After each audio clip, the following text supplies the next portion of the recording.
Greetings once again, residents of Pietermaritzburg, and welcome to Msunduzi News Podcast. My name is Anele Makanya, and I'll be your host for today's episode. In light of knowing that umuntu ngekhaya, we have brought the Director of Human Settlements within the department, within the Msunduzi Municipality, Mr. Simphiwe Mbanjwa, who is going to tell us more about the department, what they are doing, what are the projects that they have to assist abantu basemsunduzi in making sure that they do have shelter ebafanele as the residents of Pietermaritzburg. Sikubingelele sikwamukele Mr. Mbanjwa kumsunduzi News Podcast. Ngiyabingelela Anele, ngibingelela nawo wonke ama-viewers nama-listeners at-podcast yakho yasemsunduzi. Yes. Maybe Mr. Mbanjwa, if you can just briefly tell us what is it that you are doing in your department, what projects do you have? Maybe by starting to give us what is it that you are actually doing in the Department of Human Settlements? Ngiyabonga Anele, njengoba kade sengishilo ukuthi okwamanje ngisanikezwe isikhundla sokuba udirector waka Human Settlements. Yes. Human Settlements ke enye ama departments angaphakathi kwamasipala waseMsunduzi. Esebenzisana kakhulu neprovincial kanye neNational Department of Human Settlements ukuthi ke sifulfill i-right ekhona ku section 26 we constitution ethi wonke umuntu has got a right to have access to adequate housing. Yes. So as Human Settlements eMsunduzi, we have got ama sections awu 4.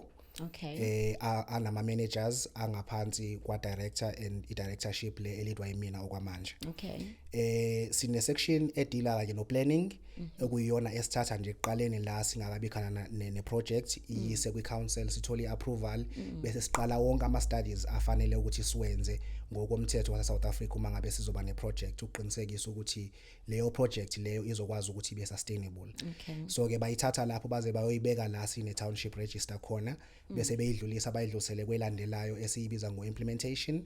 Okay. Implementation ke uyithatha ayenza ama designs infrastructure umgwaqo amanzi ukuthuthwa kwendle ugesi and so on.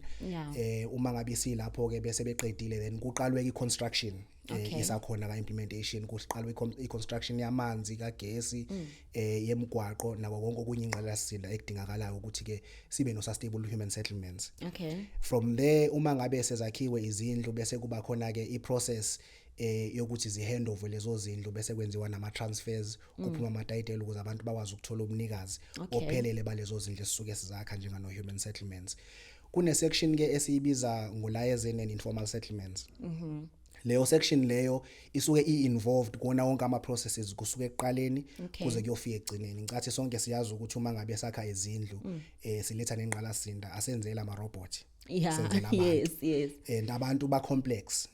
So ke udinga ukuthi wenze isiqiniseko sokuthi kune consultation, kune engagement kusukela ekuqaleni kwe project kuze kuyofika egcineni kwe project ukuze senze isiqiniseko sokuthi ke abantu bayazi ukuthi bazotholani futhi bayazi ukuthi le abazoyithola izokwazi nokumelana nezidingo zabo abazidingayo.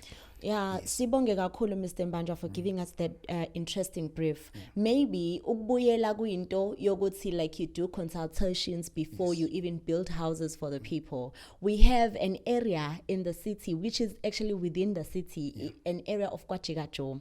We've seen that there are many stories that have came ngale yandawo leyana, and the city is trying all it can to make sure that those people are accommodated in proper housing.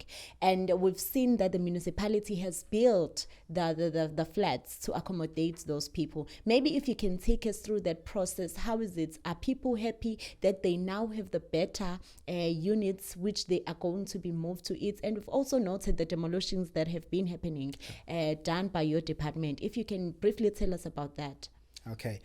The project that you are referring to, Anele, a project esiyibiza ngoJika Joe CRU. Okay. UCRU ke umele community residential unit okuyi program noma yaka human settlements enye yama programs amaningi akhona njengamanje asetshenziswayo ukuze sikwazi ukuthi sinikeze abantu uphahla lokuthi bakwazi ukuhlala kulo. Yes. I project yase Jika Joe yasuka because I think sonke siyazi isimo saka Jika Joe ukuthi sinjani awekho ama basic services, amanzi awekho, ama toilet awekho, and abantu izindlu abahlala kuzona azikho esimene right. That's correct. Ngale kwalokho bahleli kwi flood plain abaningi babo. The past few years we've had ama floods and kwamele simove abantu sibafake ema temporary structures, and year upon year kuhlezi kunemlilo ehlezi isha KwaJika Joe, kulimala abantu, kulimala impahla yabo basuke beyisebenzele kanzima ukuthi bakwazi ukuyithola. So ke inhloso yale project ikona ukuthi ke sikwazi ukulungisa konke lokho, abantu bakwazi ukuthola uphahla all right, olisesimeni futhi esifanele. Now ekumele siqonde ukuthi ke KwaJika Joe indawo yakhona incane. Ukube kwakuya ngathi sasingafisa ukuthi sakhe nje ama RDPs, and you've also mentioned ukuthi it's a wetland. It's a wetland. It means you cannot build you for can't abantu build for abantu. Okay. So la sikwazi ukuthi sakhe khona indawo encane. So ke kwafanele ukuthi sibe creative njenganomasipala waseMsunduzi ukubheka ukuthi kuma programs esinawo yipi engakwazi ukumelelana nesimo sakaJika Joe, nokuthi ke okunye abantu abaningi abahlala kaJika Joe abazela ngoba bezela ukuzosebenza, abazela ukuzozinda. Banamakhaya la besuka khona abaningi baba, abanye bahlala khona within umasipala waseMsunduzi bese kuba khona nabaphuma ke endaweni ezingaphandle kuma rural areas akhele uMsunduzi. So ke iprogram esagcina siyibona ukuthi suitable kwaba yiyona le community residential unit. Now umbuzo uzothi yini i-community residential unit? Exactly.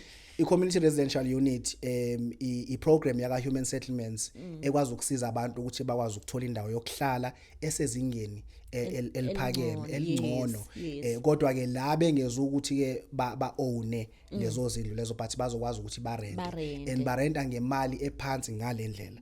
In fact abantu abaningi bakaJika Joe bazophuma emkhukhwini onethayo, ogcwele udaka, onamanzi angcolile, bangene kule ndawo lesesiyakhile elokhuzana esesimeni esiphezulu ezingene eliphezulu, kunama parking bays, kuno 2 bedrooms, kune lounge, kune kitchen, kune bathroom, yonke into oyidingayo njenganomuntu ikhona, but bazobe khokha imali engahlukile kangakanani kule kade beyikhokha emkhukhwini. Okay, mhlawumbe if I'm getting you clear Mr. Mbanjwa, uthi bazothola imali engahlukile kakhulu from what they are paying emkhukhwini. Does that mean njengoba labantu abanye babo they are from indawo ezingaphezulu, they are from amakhayeni abo, they moved just to pay rent where it's closer to indawo abasebenzela kuzona, and now you are saying nazi indawo that we are giving you. So maybe if you can tell us, let's say umuntu uhlala ngaphezulu and already unawo umxhaso ngasekhaya lakhe, and then cause ufuna umsebenzi ngala ukusondela nasemsebenzini usekhetha ukuhlala kaJika Joe. What are you doing with those people? Do they qualify to get the TRUs or kwenzakalani? Okay. I-CRU as a program inhle ngale yondlela ukuthi ngenxa yokuthi vele usukungazile ukuzo-owner la uyarenta. Ayikuvimbela ukuthi uma ngabe unomxhaso kwenye indawo ungabusakwazi ukubenefita ngoba vele usukungatholi okwakho, usukuzorenta. Uma ngabe sowuthola umsebenzi kwenye indawo you live, kungena omunye umuntu lapho. So ke ivumelekile ukuthi noma ngabe kuthiwa unayo indlu yomxhaso kwenye indawo ukwazi ukuthi uhlale kaJika Joe urente. Uma ngabe sewumove on, you move on, and we find another person odinga lokho kade ukudinga nawe akwazi ukuthi angene ngaphakathi naye aqhubeke nokurenta kanjalo. Oh, okay. Maybe if we can touch on the challenges that you have faced in terms of moving those people from KwaJika Joe to the CRUs that you are talking about. What can you say? Bakhona abantu who are saying but senifikile la endaweni yethu nizothatha umhlaba wethu, or you are moving people who are paying i-rent kuthina, because as they are paying i-rent there are people who are benefiting from leyo rent leyo ekhokhwila abantu laba. So what can you tell us, what are the challenges that you have encountered as a department while profiling abantu balaphayana and also moving them? Okay. Angichaze kanje into kaJika Joe has been a struggle from the beginning. First of all i-project nje yayingafunakali kaJika Joe. Angichaza ukuthi ke kaJika Joe kunabantu ama-shacklots. We usually refer to them as that. Because umhlaba wakaJika Joe umhlaba kamasipala. owner uMasipala and akekho umuntu owake wathola imvumo kaMasipala yokuthi akayokwakha i-rental accommodation KwaJika Joe azodla ngayo imali. Exactly. It's abantu nje who are opportunistic babona ilokhuzana loophole bayisebenzisa. Okay. Now uthola ukuthi umuntu KwaJika Joe unezindlu ezu20 eyedwa acollecta kuzona imali kango500 kubantu abahlala khona. Okay. You can imagine lapho ungahlala ekhaya urelaxele and you've got your flow of income engaphazamiswayo lutho. Yeah. But lokho ukwenza at a disadvantage of abantu abaxakekile abasuke emakhaya bezofuna amathuba omsebenzi la ethawini. Lokho ekuyikona esizama ukulungisa ke manje. Okay. But obviously ke kuhlezi kuzoba khona abantu abazofuna ukuphikisana nalokho because obviously kuzoba neloss of ilokhuzana income bona of which kade ke beyithola as a benefit while disadvantaging abantu bakithi abamnyama abaxakekile. So ke iproject izele ukuthi ke izolungisa konke lokho abantu bakwazi ukuthola uphahla olusezingeni and bakhokhe futhi amanani aphansi abazokwazi ukuthi bawa afford. Okay. Or last one with this issue KwaJika Joe. Maybe let's look at the demolition that have been happening. Kade dibhiza izindlu sibona ogandaganda befika beyidibhiza. Do you consult these people you call ama-sharks lord or ibona abantu abathi mase beyitholile indlu bese bethi ayike seningahamba ke human settlements niyodiliza lo yamkhokhe bengihlala khona? How does it work? Okay, so njengamanje we did i-survey KwaJika Joe wonke. Yes. To find out ukuthi obani abahlala KwaJika Joe. Okuyibona abazoba ama potential tenants kwi project yeCRU KwaJika Joe. So labo bantu ibona abantu esidila nabo. Ushek Lord asimazi and asimrecognize njengomasipala waseMsunduzi because ayikho imvume esake samnikeza yona ukuthi akasebenzise umhlaba kaMasipala. Therefore umuntu esidila naye umuntu odestitute, umuntu odinga indawo yokuhlala KwaJika Joe. Okay. As such leyo list yona isetshenziswayo ukuthi abantu basayinaphe bakwazi ukuthi ke bavethwe and ba-allocatewe ama units kwi-CRU as a project. Uma ngabe ke sesik-allocateile then we engage with you ukuthi usikhombise la uhlala khona and in any case sisuke sazivela ukuthi usuke uphuma kephi nendawo but si engage nalabo bantu labo ukuthi as soon as usuthathile impahla zakho wayongena endlini then we come back and demolish.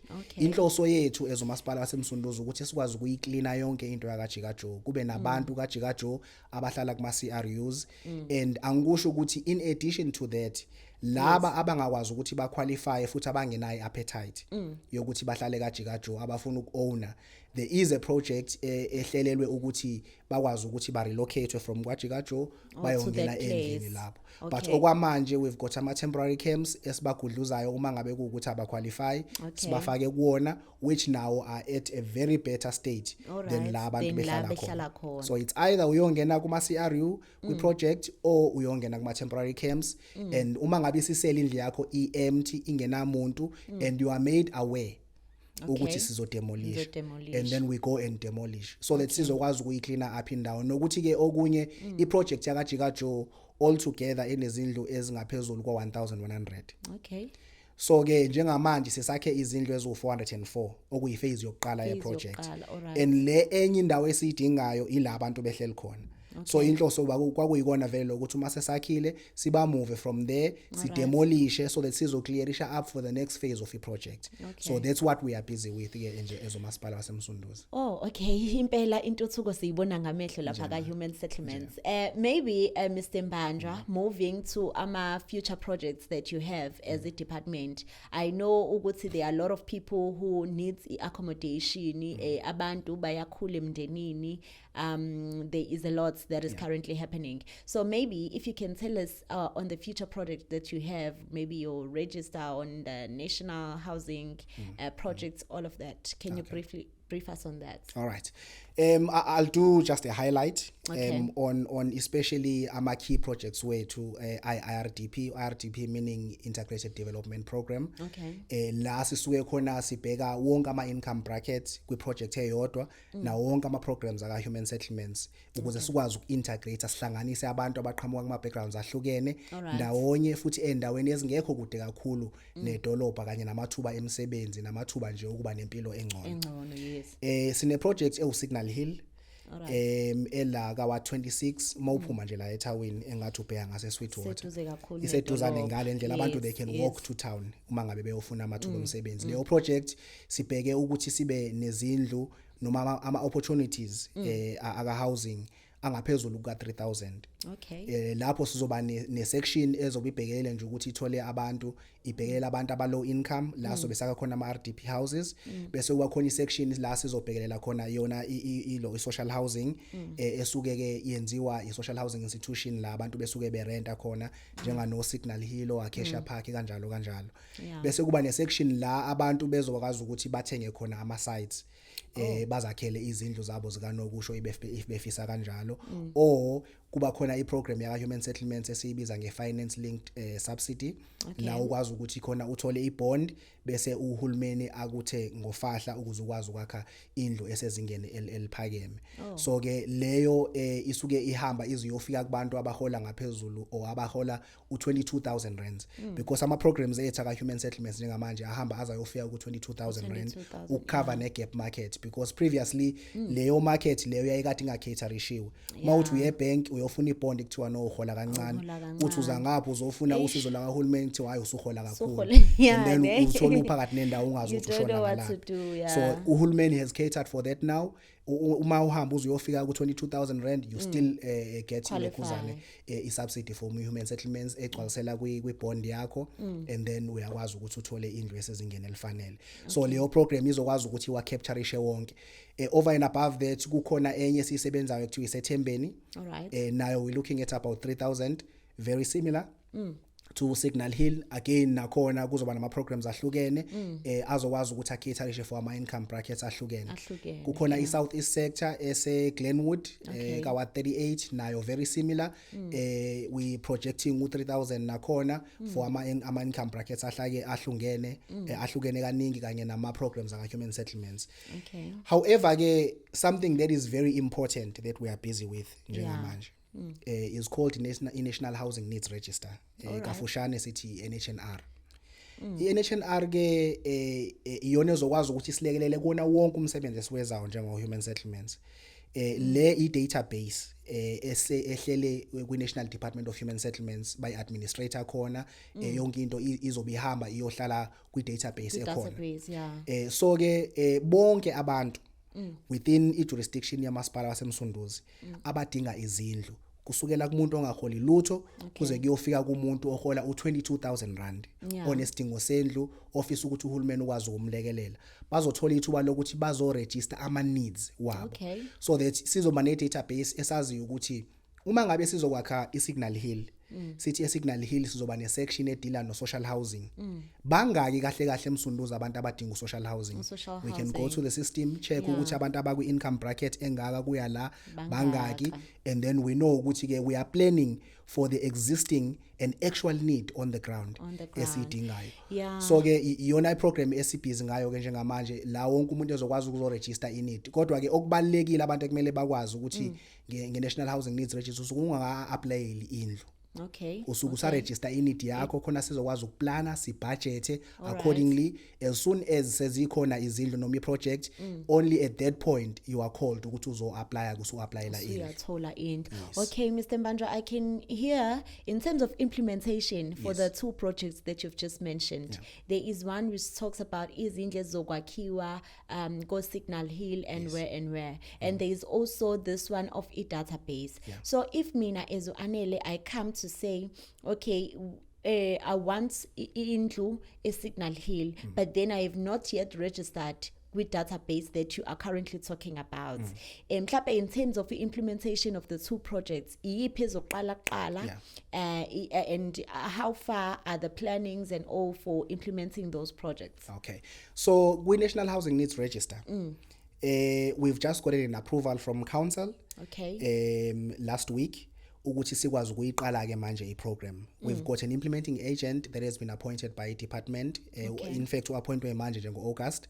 We've started with the groundwork yokuthi sikwazi ukuqala yonke iplanning edingakalayo ukuthi sikwazi ukuthi si-implement iprogram.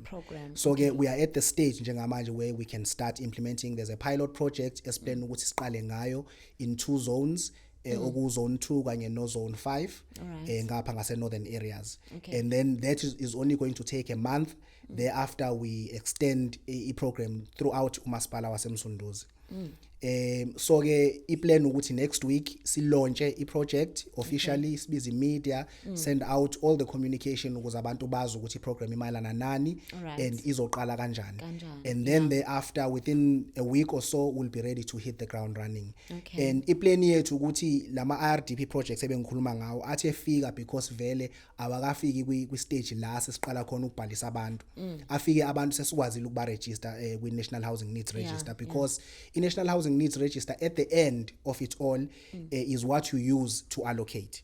So the tools okwazi ukuallocate ngendlela fair, transparent, engakhethile bala. Uyayizwa lento sizokwazi nokuthi sidile nezinto ze corruption as far as allocate ama housing units as well as queue jumping because kunabantu abazi ukuthi mina ngazi usibani ngizokwazi ukujumpa uthothi kunabantu akade balinda and then bagcine bengakwazi ukuthi bathole. So le system izokwazi ukudila nawo konke lokho ukuze sikwazi ukuthi yonke into abantu basitrust nathi as uhulumeni indlela esikwazi ukuthi siallocate ngayo ama housing needs. So siyaqala nje as soon as possible with the National Housing Needs Register.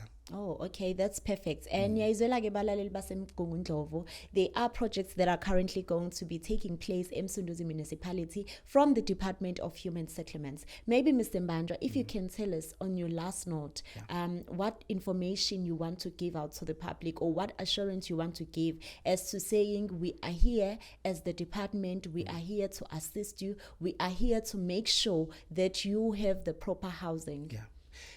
Ngicabanga ukuthi mhlawumbe mangabe sizofocusa nje kulawa ama programs amabili sesikhulume ngawo.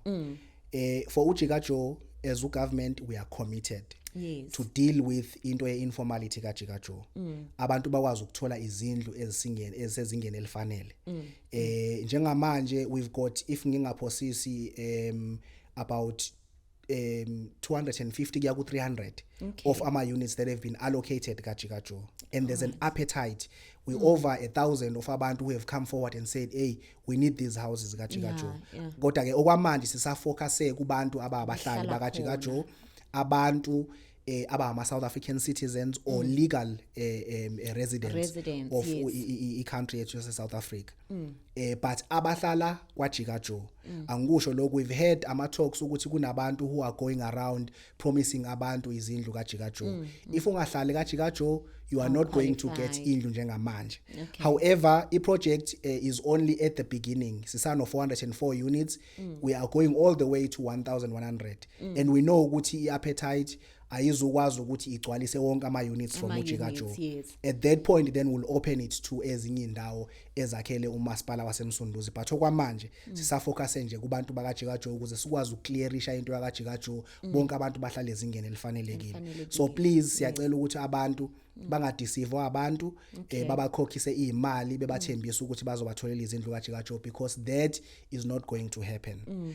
And as far as National Housing Needs Register, siyaqala with the National Housing Needs Register and siyacela ukuthi bonke abantu abasuka ku 0, you are unemployed, you don't get paid anything, all the way to 22,000 rands. Ukuthi uma ngabe sesiqala with the program sizomemezela, sizoya kuma newspapers, sizoya kuma radio station ukuze abantu bazi ukuthi siza nini endaweni zabo ukuthi bazokwazi ukuthi babhalise beze ngobuningi babo bazobhalisa, so that sizokwazi ukuplana si budget accordingly ukuze sikwazi ukuthi sifulfill their right as per constitution to have adequate to housing. Nokuthi ke bazi ukuthi uma ngabe sisenza njalo sisabhalisa nje ama rights abo ukuze sikwazi ukuthi siplane, then bakwazi ukuthi babizwe sebezo apply ke at that point for izindlu, because that process ye National Housing Needs Register kuzobe kungakabi iyona yokuapplyela indlu okwamanje, but yokuthi nje isilekelele sonke ukuze sazi ukuthi obana bakhona abadinga usizo bese siyaliplanela ke lolo sizo lolo. Siyabonga kakhulu Mr. Mbanjwa, and thank you so much for the information that you have just given abahlali Msunduzi Municipality. Siyabonga kakhulu balaleli bomsunduzi News Podcast. This really shows that the Msunduzi Municipality is committed to render basic services to all the residents of Pietermaritzburg. Siyabonga kakhulu. Stay tuned for the next episode.